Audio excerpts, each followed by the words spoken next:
Shalom, puji Tuhan, kita bertemu kembali pada sore hari ini. Kita akan melanjutkan pelajaran kita di Matius pasal yang ke-15. Mari kita berdoa minta tuntunan Roh Kudus. Bapak, terima kasih atas hari ini. Kami mengucap syukur karena Engkau sudah memelihara kami. Dan terlebih lagi Engkau hadir dalam segala kehidupan kami.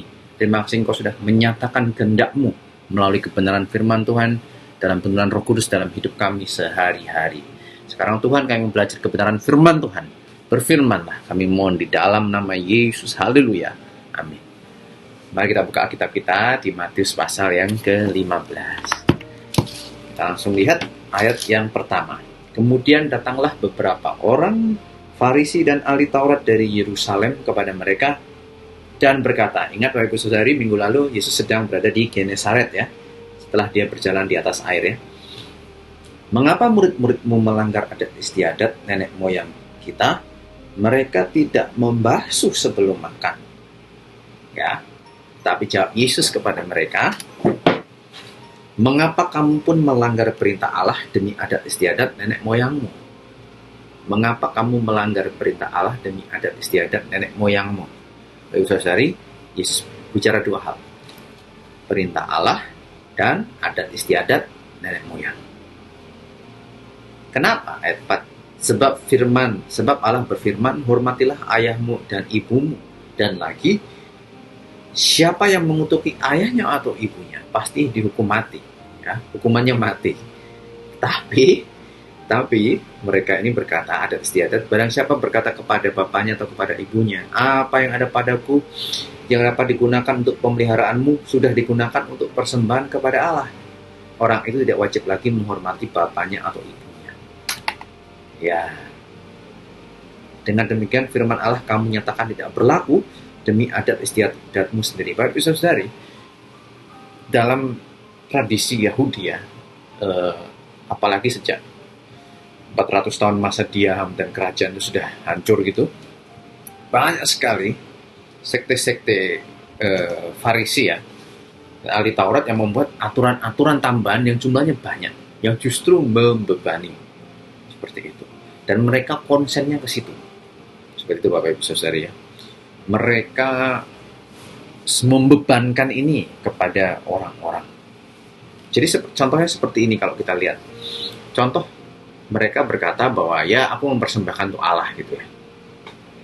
Tapi setelah itu ya udah, uangku udah habis, tanggung jawabku udah selesai kepada Allah gitu. Ini kan ngawur. Ingat Tuhan mengingatkan, hormatilah ayahmu dan ibumu dan jangan mengkutuk ayah dan ibumu, hukumannya mati. Seharusnya orang ini walaupun sudah bisa memberikan persembahan kepada Allah, dia juga harus tetap menghormati, memperhatikan orang tuanya. Atau kalau dia tidak punya harta lagi, dia tetap beriman bahwa dia akan tetap memberi persembahan kepada Allah di bait suci dan juga tetap menolong orang tuanya yang berkebutuhan. Luar biasa, harusnya seperti itu. Lagian perintah Allah, kasihlah Tuhan Allahmu dengan segenap hatimu, dengan segenap jiwamu, dengan akal budimu, dan kasihlah sesama manusia seperti engkau mengasihi, sesama manusia tetanggamu seperti engkau mengasihi dirimu sendiri. Ya, jadi yang mereka lakukan membuat adat istiadat itu justru membuat orang-orang tidak melakukan firman Allah. Ya, lalu apa yang dikatakan Yesus? Hai orang munafik, ayat 7. Benarlah nubuat Yesaya tentang kamu, bangsa ini memuliakan aku dengan bibirnya, padahal hatinya jauh daripadaku. Ayat 8, percuma mereka beribadah kepadaku, sedangkan ajaran yang mereka ajarkan ialah perintah manusia. Bapak Ibu Saudara-saudari, apa kita pernah menjumpai hal seperti ini dalam kehidupan kita sebagai orang-orang percaya, dalam kehidupan bergereja? Iya. Contoh, pernah dalam suatu pelayanan ada kritik kepada salah satu pemain pujian ya, satu gereja besar, bukan di Jogja, suatu tempat. Dan waktu itu salah satu singernya itu memakai jas dan dasinya kurang rapi lipatannya. Apa yang terjadi Bapak Ibu Saudari, waktu majelis dan bidang musik menyalahkan itu sampai jadi evaluasi yang lama. Bapak Ibu Saudari, saya nggak ngomong soal bahwa kerapian ya, itu bukan hal yang nggak penting. Tapi kalau fokus kita ke situ, dan bukan moral dan integritas dan firman Allah, maka ada yang salah. Dan itu dikatakan munafik. Seperti itu. Bibirnya menyembah, beribadah, ya, mungkin haleluya, haleluya gitu ya. Tetapi tidak ada kerinduan untuk melakukan firman Tuhan. Itu yang dikritik Yesus. Sekali lagi saya tidak berkata profesionalitas dalam pelayanan ya,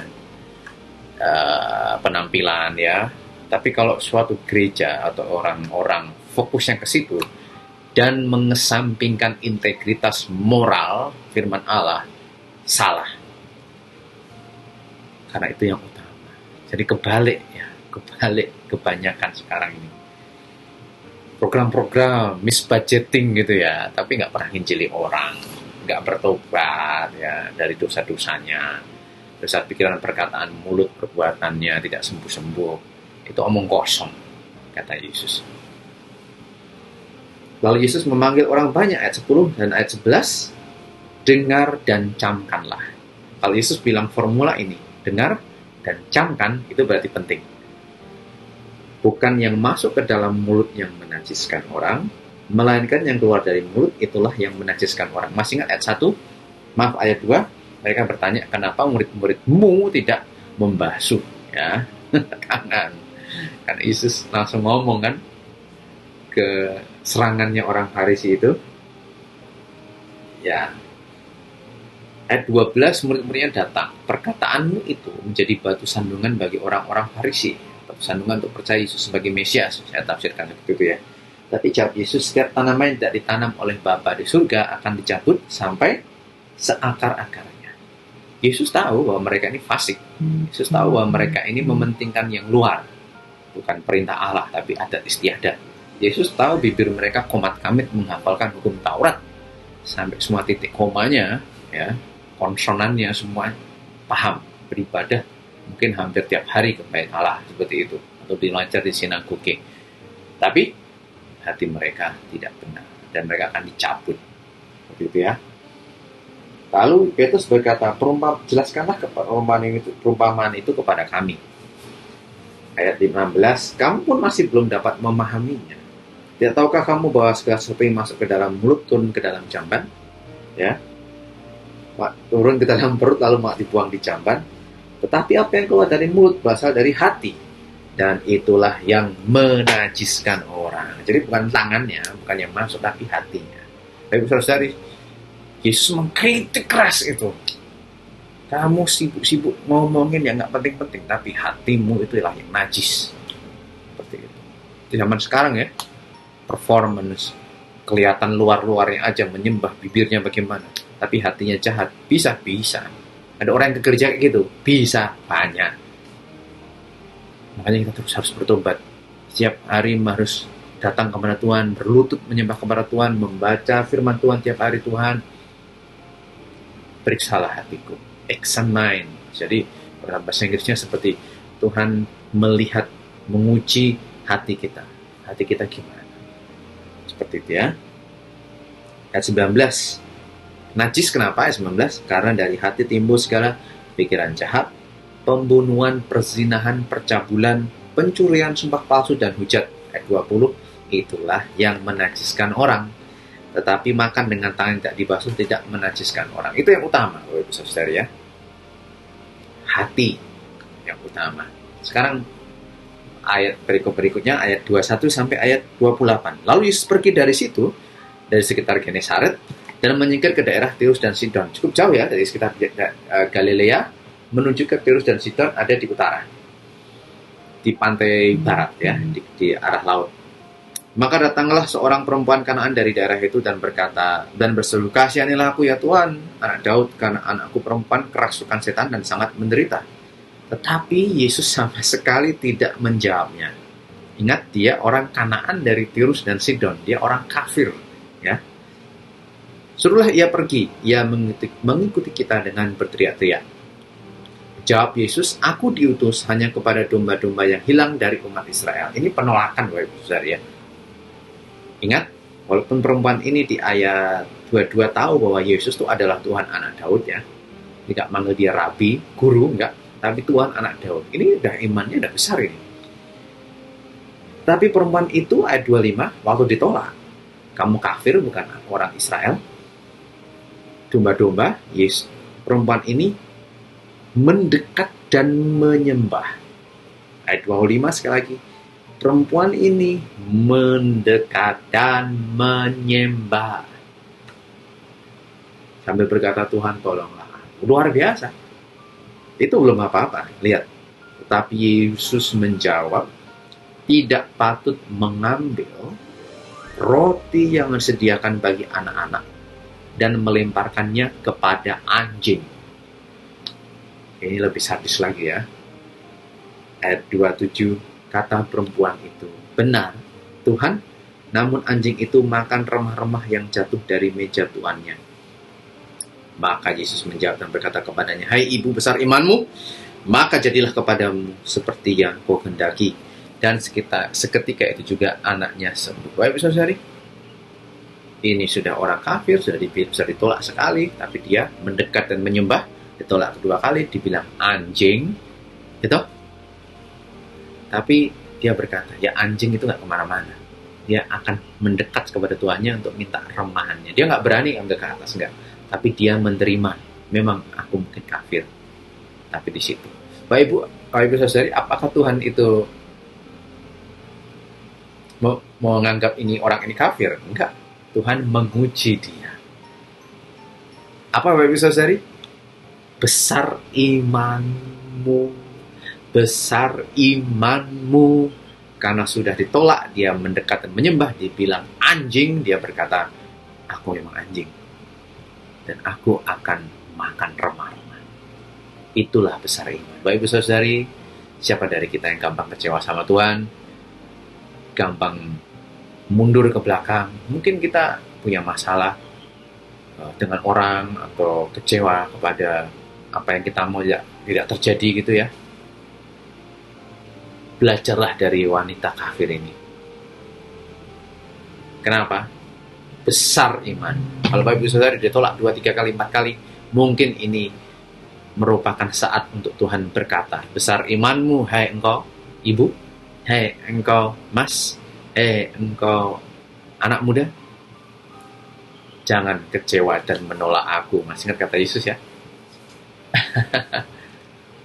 Jangan gampang tersinggung dan kecewa dan ngambek. Kecewa marah bolehlah, tapi tetap seperti perempuan ini, mendekat, terus menyembah. Saya kan perempuan ini secara manusia juga pasti sakit hati ya, tapi dia tahu siapa dia. Tuhan, anak Daud. Dia maju aja terus. Haleluya. Kita akan lewati perikop ini, langsung kita ke ayat 32. Yesus memberi makan 4.000 orang. Lalu Yesus memanggil murid-muridnya dan berkata, hatiku tergerak oleh belas kasihan kepada orang banyak itu. Sudah 3 hari mereka mengikuti aku dan mereka tidak mempunyai makanan. Aku tidak mau menyuruh mereka pulang dengan lapar, nanti mereka pingsan di jalan. Tergerak oleh apa? Bapak saudara-saudara, 32, tergerak oleh belas kasihan. Kata murid-muridnya kepadanya, bagaimana di tempat sunyi ini kita mendapat roti untuk mengenyangkan orang banyak yang begitu besar jumlahnya? Ini persis seperti Matius 14 minggu lalu. Ya, yang pada saat itu memberi makan 5.000 orang. Yesus berbelas kasihan, murid-muridnya berpikir logis. Kita tahu Yesus berkata ayat 34, berapa roti? 7, beberapa ikan. Lalu Yesus menyuruh orang duduk di tanah. Ayat 36, sudah itu ia mengambil ke-7 roti itu dan ikan-ikan itu, mengucap syukur, memecah-mecahkannya dan memberikannya kepada murid-muridnya. Lalu murid-muridnya memberikan pula kepada orang banyak. Dan mereka semuanya makan sampai kenyang. Kemudian orang mengumpulkan potongan-potongan roti yang sisa 7 bakul penuh. 7 bakul sisanya. Yang ikut makan ialah 4.000 anak. Dari 4.000 laki-laki, tidak termasuk perempuan dan anak-anak. Ya mungkin bisa 5.000 ya. Lalu Yesus menyuruh orang banyak itu pulang. Ia naik perahu dan bertolak ke daerah Magadan. Masih di sekitar Galilea. Dari Turus dan Sidon berjalan terus ya. Kalau kita lihat yang kita lewat tadi di ayat 29, dari Turus dan Sidon ke daerah Galilea, lalu sekitar Danau Galilea ke daerah Magadan. Demikian firman Tuhan. Belas kasihan melawan logis. realistis, rasional. Ya. Lalu ingat, yang terutama adalah hati, bukan adat istiadat yang membebani orang. Ya, itu Yesus berkata, engkau menghalangi orang masuk dalam kerajaan Allah. Mulut-mulut ibadah, penampilan itu nonsense, omong kosong kalau hati kita najis. Ya. Yang kedua, jangan gampang tersinggung loh, itu saudara, jangan gampang putus asa, kecewa dan marah kalau menghadapi tantangan atau berseberangan dengan orang. Justru itu adalah kesempatan untuk, hei imanmu besar. Haleluya. Dan terakhir, sekali lagi dikatakan, belas kasih. Dan melawan rasionalitas. Yesus berbelas kasih. Tuhan Yesus memberkati. Sampai jumpa minggu depan.